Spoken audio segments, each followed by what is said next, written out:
नवाज शरीफ और सऊदी वली अहद मोहम्मद बिन सलमान की मुलाकात। पाकिस्तान को दरपेश चैलेंजेस और मसाइल पर तबादला ख्याल। दो तरफा ताल्लुकात मजीद मौसर बनाने पर इत्तेफाक। गवर्नर सिंध कामरान टेसोरी ने सूबे भर में 20 लाख अफराद को 6 माह तक मुफ्त राशन देने का ऐलान कर दिया।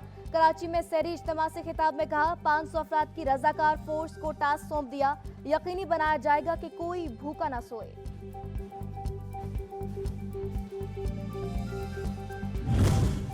और माफिया का वार, मौका देखकर चल दी चाल। ईद के मौके पर चिकन की कीमतों में मन माना इजाफा कर दिया गया।